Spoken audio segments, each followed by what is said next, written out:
मैं बहुत अच्छे से जानती हूँ, अगर तू मेरी जगह होती तो तू भी यही करती। अपनों के लिए प्यार को बुलाया जाता है बहन, प्यार के लिए अपनों को नहीं। यही सारी बातें करके तू सबका दिल जीतती है ना हानिया, पर इन सारी बातों का मुझ पे कोई असर नहीं होने वाला। क्या हानिया ने सच में दे दिया है मेहर को धोखा? भाई किस तरीके से देख रहे हैं ना कि चुनरी मेहर को पहननी चाहिए और यहाँ पर हानिया पहन लेती है। और आज के बाद तू सरब के घर नहीं आएगी, आई गल समझ? तू सरब से दूर रहेगी।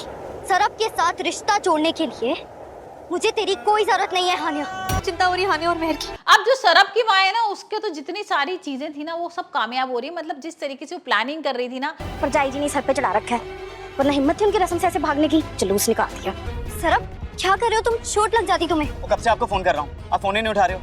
आप ठीक तो हो ना? अब किस तरीके से सरब की माँ बदला लेना चाहती थी ना भाई, वो बदले मतलब पूरे कर रही है, क्योंकि भाई मेहर ने ना भी उसको छोड़ा नहीं। और हानिया जी वो ठीक है? कहाँ है वो? मैडम जी, हानिया जी कहाँ है? उसके बारे में क्यों पूछ रही हो? क्यों फिक्र हो रही है तुम उसकी इतनी?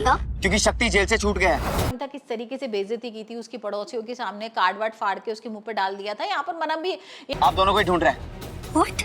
हाँ, आप दोनों की जान को खतरा है, इसलिए पूछ रहा हूँ हानिया जी कहाँ है? ईंट भट्टी के पास में। यहाँ पर मना भी कर दिया था कि मैं सरब से शादी नहीं करूंगी, तुम्हारे लड़के से नफरत करती हूँ और बहुत सारी चीजें। हेलो जी, ठीक हो? मगर अब ठीक नहीं रहोगी। बोली थी तो भाई उसके दिमाग में ना अभी तक वही है।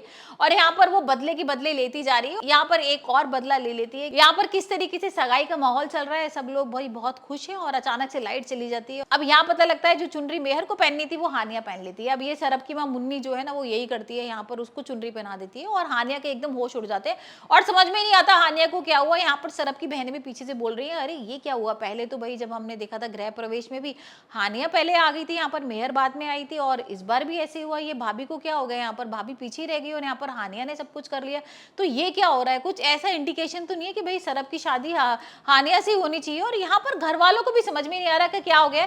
सबसे बड़ी दिक्कत तो भाई मेहर की आ रही है। यहाँ पर मेहर ना सबसे बड़ी दुश्मन बन गई है हानिया की। अभी तक तो मेहर और हानिया में हमने किस तरीके की दोस्ती देखी थी, प्यार देखा था, एक बहनों वाला रिश्ता, बहुत अच्छी बॉन्डिंग थी, बहुत अच्छी केमिस्ट्री थी। लेकिन भाई अब जो सरब की वजह से हो गया है ना वो कुछ अलग ही हो गया है। यहाँ पर हमने एक सीन ये भी देखा था ना कि किस तरीके से यहाँ पर वो सारे कपड़े जला देती है मेहर हानिया की, और हानिया गुस्सा भी करती है और हानिया कहती है देख आ गया ना सरब हमारे बीच में आ गया। और मेहर कहती है हाँ अभी तक तो मुझे लग रहा था कि नहीं हमारे बीच में कोई नहीं आएगा, लेकिन सरब तू बीच में लेकर आई गई है और भाई सरब से तो मैं प्यार करने लगी हूँ और तू बार बार क्यों आ जाती है बीच में भाई यहाँ पर टांग अड़ाने के लिए। और ऐसा लगता है कि तू सरब से प्यार करती है।